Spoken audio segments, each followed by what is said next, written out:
ನಮಸ್ಕಾರ ಸ್ನೇಹಿತರೆ, ನಮ್ಮ ನಂಬಿಕೆಗೆ ಸ್ವಾಗತ ಸುಸ್ವಾಗತ. ಸ್ನೇಹಿತರೆ, ಮಹಾಭಾರತ ಖಂಡಿತವಾಗ್ಲೂ ನಡೆದಿದೆ ಅನ್ನೋದಕ್ಕೆ ಸಾಕ್ಷಿ ಹುಡುಕ್ತಾ ಹೋದರೆ ಸಾಕಷ್ಟು ಸಿಗ್ತಾ ಹೋಗ್ತಾವೆ. ಅದರಲ್ಲೊಂದು ಕೃಷ್ಣನ ಮಗ ಸಾಂಬ ನಿರ್ಮಾಣ ಮಾಡಿದ್ದ ಒಂದು ದೇಗುಲ.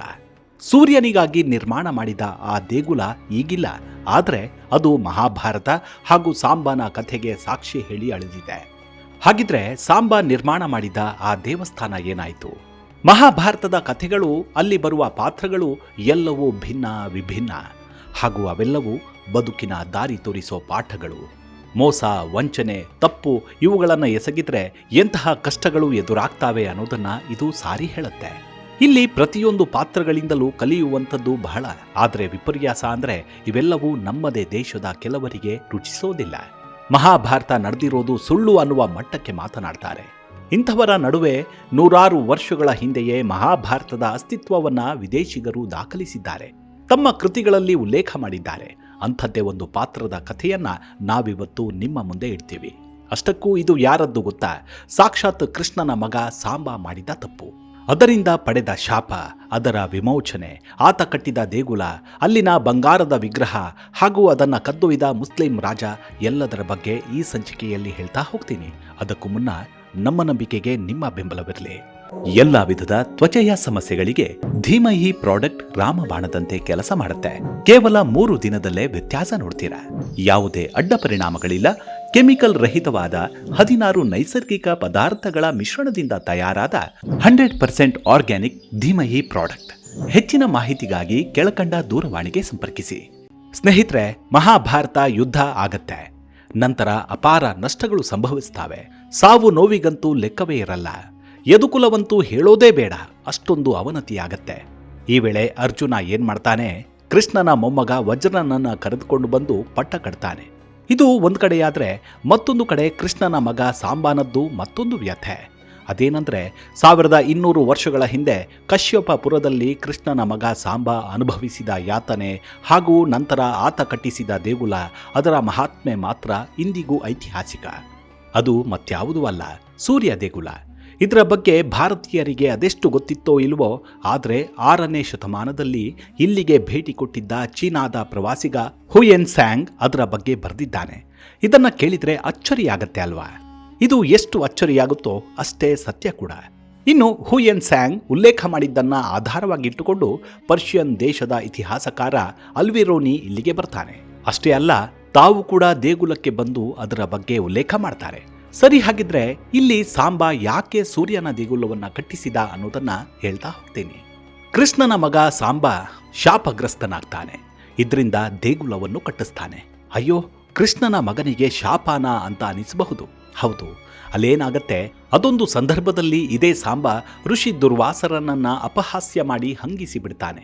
ಇದರಿಂದ ಕೋಪಗೊಂಡ ಆ ಋಷಿ ನಿನಗೆ ಕುಷ್ಠರೋಗ ಬರಲಿ ಅಂತ ಶಾಪ ಕೊಟ್ಟು ಬಿಡ್ತಾನೆ. ಇದರಿಂದ ಬೆದರಿದ ಸಾಂಬ ದುರ್ವಾಸ ಮುನಿಗಳಲ್ಲಿ ಕ್ಷಮೆ ಕೋರ್ತಾನೆ. ಆಗ ಅವರು, ಇದು ವಿಮೋಚನೆ ಆಗ್ಬೇಕಂದ್ರೆ ನೀನು ಸೂರ್ಯ ದೇವನ ಮೊರೆ ಹೋಗು ಅಂತ ಹೇಳ್ತಾರೆ. ಮತ್ತೊಂದು ಕಥೆಯ ಪ್ರಕಾರ ಸಾಂಬನು ನಾರದ ಮುನಿಯನ್ನ ಅಪಹಾಸ್ಯ ಮಾಡಿಬಿಡ್ತಾನೆ. ಆಗ ನಾರದರು ಸಾಂಬನನ್ನ ಕಷ್ಟಕ್ಕೆ ಸಿಲುಕಿಸಲು ಒಂದು ತಂತ್ರವನ್ನ ಮಾಡ್ತಾರೆ. ಕೃಷ್ಣನ ಕಿರಿಯ ಪತ್ನಿಯರು ಸ್ನಾನ ಮಾಡುತ್ತಿದ್ದ ಕಡೆಗೆ ಸಾಂಬನನ್ನ ಕರೆದುಕೊಂಡು ಹೋಗಿಬಿಡ್ತಾರೆ. ಇದರಿಂದ ಕೋಪಗೊಂಡ ಅವರು ಕೃಷ್ಣನಿಗೆ ದೂರು ಕೊಡ್ತಾರೆ. ಕೃಷ್ಣ ಸಾಂಬನಿಗೆ ನಿನಗೆ ಕುಷ್ಠರೋಗ ಬರಲಿ ಅಂತ ಶಾಪ ಕೊಡ್ತಾನೆ. ಆದರೆ ಸಾಂಬ ಇದರಲ್ಲಿ ನನ್ನದೇನೂ ತಪ್ಪಿಲ್ಲ, ಎಲ್ಲವೂ ನಾರದರ ಕೆಲಸ ಅಂತ ಹೇಳ್ತಾನೆ. ಆಗ ಪಶ್ಚಾತ್ತಾಪಗೊಂಡ ಕೃಷ್ಣನು ಸೂರ್ಯನನ್ನ ತಪಸ್ಸು ಮಾಡಿ ಶಾಪ ವಿಮೋಚನೆ ಮಾಡಿಕೋ ಅಂತ ಹೇಳ್ತಾನೆ.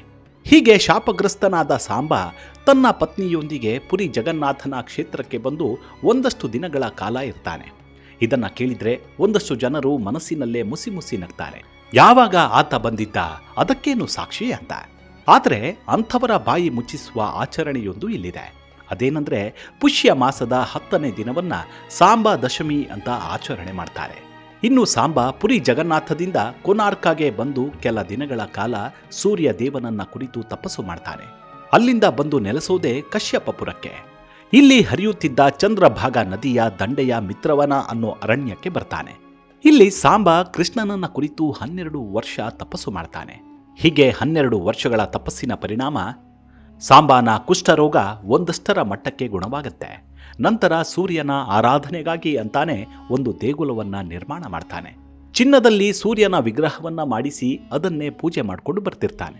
ಇನ್ನು ದೇಗುಲದ ಪೂಜೆಗಾಗಿ ಒಂದಷ್ಟು ಬ್ರಾಹ್ಮಣರನ್ನ ಕರೆದುಕೊಂಡು ಬಂದು ಅರ್ಚಕರನ್ನಾಗಿ ನೇಮಿಸ್ತಾನೆ. ಹೀಗೆ ದಿನವೂ ಸೂರ್ಯನ ಆರಾಧನೆಯ ಪರಿಣಾಮ ಸಾಂಬಾನ ಕುಷ್ಠರೋಗ ಸಂಪೂರ್ಣ ವಾಸಿಯಾಗತ್ತೆ. ಇದೆಲ್ಲವನ್ನು ನಾವು ಇವತ್ತಿಗೂ ಸಾಂಬಾ ಪುರಾಣದಲ್ಲಿ ಕಾಣಬಹುದು. ಹಾಗಿದ್ರೆ ಸಾಂಬಾ ಇಲ್ಲಿ ನಿಜಕ್ಕೂ ಸೂರ್ಯನ ದೇಗುಲವನ್ನ ಕಟ್ಟಿಸಿದ್ನ ಅಂದ್ರೆ ಖಂಡಿತ ಹೌದು. ಈ ಮೊದಲೇ ಹೇಳಿದಂತೆ ಗ್ರೀಕ್ ಇತಿಹಾಸಕಾರರು ಇದರ ಬಗ್ಗೆ ಇನ್ನಷ್ಟು ವಿವರಣೆಯನ್ನ ಕೊಡ್ತಾರೆ. ಇಲ್ಲಿಗೆ ಭೇಟಿ ನೀಡಿ ಅದರ ಬಗ್ಗೆ ಉಲ್ಲೇಖ ಮಾಡ್ತಾರೆ. ಇಲ್ಲಿ ಸಾಂಬಾ ಒಂದು ಸೂರ್ಯ ದೇಗುಲವನ್ನ ಕಟ್ಟಿಸಿದ್ದು ನಿಜ, ಆದರೆ ದೇವಸ್ಥಾನ ಶಿಥಿಲವಾಗಿ ಹಿಂದೂಗಳು ಪೂಜೆ ಮಾಡುವುದನ್ನ ನಿಲ್ಲಿಸಿದ್ರು ಅಂತ ಬರೀತಾರೆ. ಅದರಲ್ಲೂ 6ನೇ ಶತಮಾನದಲ್ಲಿ ಇಲ್ಲಿಗೆ ಭೇಟಿ ನೀಡಿದ್ದ ಇತಿಹಾಸಕಾರ ಸ್ಕೈಲಾಕ್ಸ್ ಇದರ ಬಗ್ಗೆ ವಿವರವಾಗಿ ಬರೀತಾ ಹೋಗ್ತಾನೆ. ಇನ್ನು ಇಲ್ಲೊಂದು ಸೂರ್ಯನ ಬಂಗಾರದ ವಿಗ್ರಹ ಇತ್ತು ಅಂತ ಹೇಳಿದ್ವಲ್ಲ, ಅದರ ಬಗ್ಗೆ ಹುಯೆನ್ ಸ್ಯಾಂಗ್ ಮತ್ತಷ್ಟು ಮಾಹಿತಿಯನ್ನ ನೀಡ್ತಾನೆ. ಅಲ್ಲದೆ ಅದರ ಕಣ್ಣುಗಳಿಗೆ ಕೆಂಪು ಹರಳುಗಳನ್ನು ಜೋಡಿಸಲಾಗಿತ್ತು, ಇದರಿಂದ ಇದು ಹೊಳಿತಿತ್ತು ಅಂತಾನೂ ಹೇಳ್ತಾನೆ. ಇನ್ನು ವಿಗ್ರಹಕ್ಕೆ ವಜ್ರದ ಹರಳುಗಳಿಂದ ತಯಾರು ಮಾಡಿದ ಕಿರೀಟ ಹಾಕಲಾಗಿತ್ತು. ಅಪಾರ ಭಕ್ತರು ಈ ದೇಗುಲಕ್ಕೆ ಭೇಟಿ ನೀಡುತ್ತಿದ್ರು. ಅಷ್ಟೇ ಅಲ್ಲ, ಇದೇ ದೇಗುಲದಲ್ಲಿ ಬುದ್ಧನ ವಿಗ್ರಹವೂ ಇತ್ತು ಅಂತ ಹೇಳ್ತಾನೆ ಹುಯೆನ್ ಸ್ಯಾಂಗ್.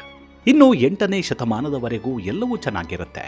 ಎಲ್ಲ ವಿಧದ ತ್ವಚೆಯ ಸಮಸ್ಯೆಗಳಿಗೆ ಧೀಮಹಿ ಪ್ರಾಡಕ್ಟ್ ರಾಮಬಾಣದಂತೆ ಕೆಲಸ ಮಾಡುತ್ತೆ. ಕೇವಲ 3 ದಿನದಲ್ಲೇ ವ್ಯತ್ಯಾಸ ನೋಡ್ತೀರಾ. ಯಾವುದೇ ಅಡ್ಡ ಪರಿಣಾಮಗಳಿಲ್ಲ. ಕೆಮಿಕಲ್ ರಹಿತವಾದ 16 ನೈಸರ್ಗಿಕ ಪದಾರ್ಥಗಳ ಮಿಶ್ರಣದಿಂದ ತಯಾರಾದ 100% ಆರ್ಗ್ಯಾನಿಕ್ ಧೀಮಹಿ ಪ್ರಾಡಕ್ಟ್.